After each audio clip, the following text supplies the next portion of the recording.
ఓం నమ శివాయ. ఓం నమో నారాయణాయ. ఓం స్వర్ణాకర్షణ కాళభైరవాయ నమో నమః. ఓం కాళకాళాయ విద్మహే కాళాతీతాయ ధీమహి తన్నో శ్రీ స్వర్ణాకర్షణ కాళభైరవ ప్రచోదయాత్. హరి ఓం.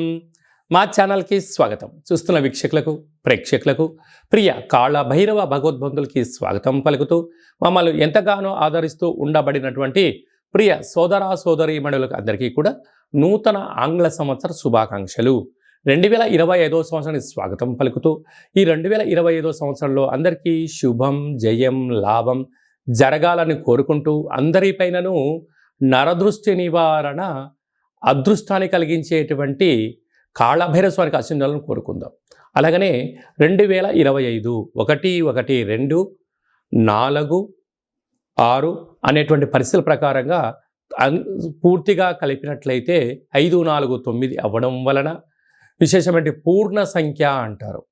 2025ని పూర్ణ సంఖ్య అంటారు.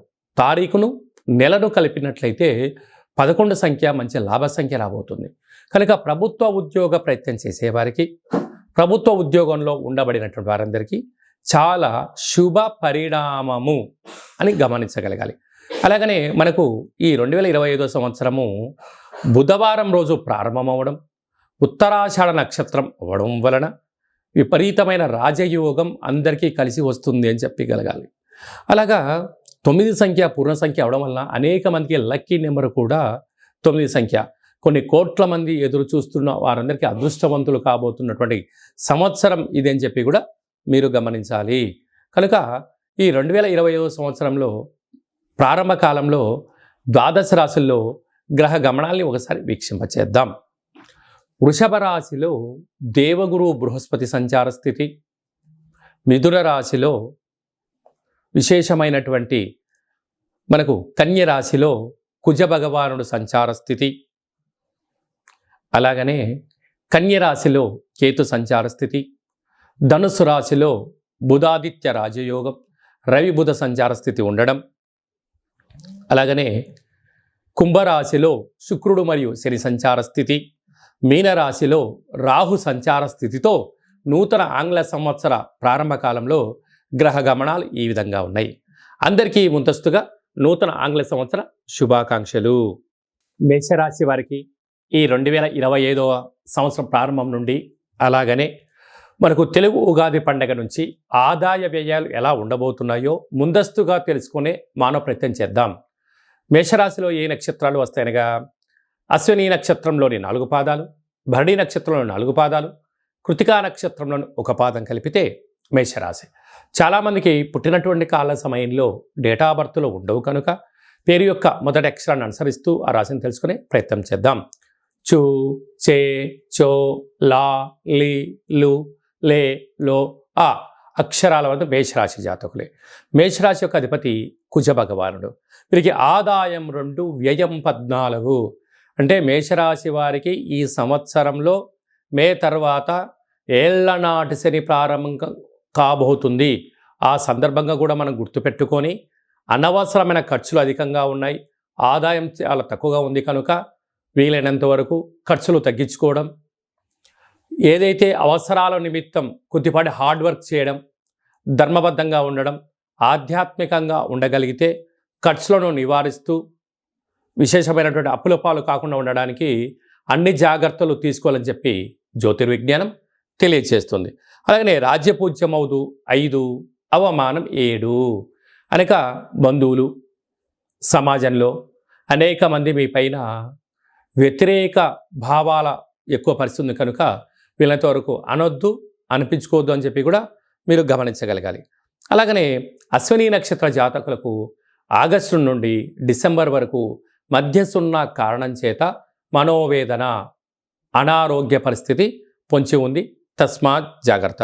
అలాగనే ఈ సంవత్సరము అంటే మనకు ఉగాది పండగ నుంచి రాజు రవి భగవానుడు అవ్వడం, అలాగనే ధాన్యాధిపతి కుజుడు అవ్వడం వలన మేషరాశి వారు ఎరుపు రంగు వస్త్రాలు కానీ ఎరుపు నేలలు కానీ, ఎరుపు ధాన్యమైనటువంటి కందులు, ఎండుమిర్చి అనేటువంటి ఎరుపు పంటకు వీళ్ళకు మంచి ధనధాన్య సమృద్ధి కలిగే అవకాశాలు చాలా అధికంగా ఉన్నాయి. అదే కాకుండా వ్యవసాయ సోదరీమణులకు, మార్కెటింగ్ రంగంలో ఉండబడిన వారికి, అలాగనే బిజినెస్ చేసేటువంటి వారికి, ధాన్యపు వ్యాపారం చేసేవారికి ఈ సంవత్సరం చాలా అధిక ఆదాయం ఉందని చెప్పి కూడా గమనించాలి. అలాగనే వృక్షాధిపతి కూడా కుజుడే. అంటే నర్సరీ వాళ్ళు, వ్యవసాయ సోదరీమణులు, సంపూర్ణ ప్రకృతి పర్యావరణము, అడవులు, వృక్షాలు అనేటువంటి సేవాభావం కలిగిన వారందరికీ కూడా కుజభగవాని యొక్క ఆశీస్సులు.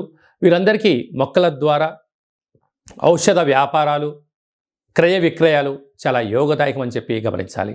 కాకపోతే వీరికి ఈ సంవత్సర ప్రారంభ కాలంలో వృషభ రాశిలో గురువు, కన్యరాశిలో కేతు భగవానుడు, అలాగనే మీనరాశిలో రాహు సంచార స్థితి, కుంభరాశిలో శని భగవాన సంచార స్థితి ఉన్నప్పుడు ఓవరాల్గా ఈ ఆంగ్ల సంవత్సరం ప్రారంభం నుండి ఉగాది పండుగ వరకు మందకొడిగానే సాగే పరిస్థితి ఉంటుంది.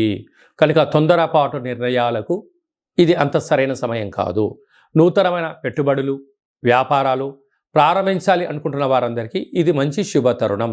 అలా వస్త్ర వ్యాపారులు, నూనె వ్యాపారులు, వ్యవసాయ సోదరీమణులు, రియల్ ఎస్టేట్ రంగాల్లో ఉండబడిన వారు, అలాగనే ఆహార ఉత్పత్తులు, హోటల్ ఉత్పత్తులు కార్యక్రమాలు, ఆహార సరఫరా చేసే వారందరికీ కూడా చాలా మంచి కాలం ఉండే అవకాశం ఉంది.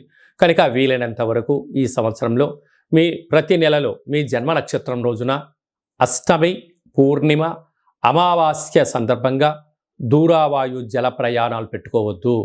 వీలైనంత వరకు యంత్రాలతో, ఆయుధాలతో సాహసోపేతమైనటువంటి పనులు చేయొద్దు.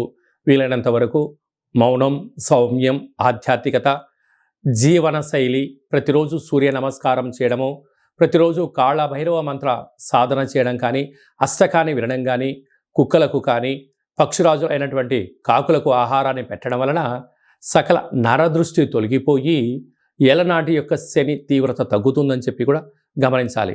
శని భగవానుడు వస్తూ రాజయోగాన్ని ఇస్తాడు. ఎప్పుడు సత్కర్మ చైవ సత్ఫలిత అంటాడు. అంటే నువ్వు మంచి కార్యక్రమాలు బాగున్నప్పుడు చేసినట్లయితే, కాలం బాగోలేనప్పుడు ఆ సత్కార్యక్రమాల పుణ్యం వలన మనం అధోపతి కాకుండా ఉండడానికి అవకాశం ఉండేది.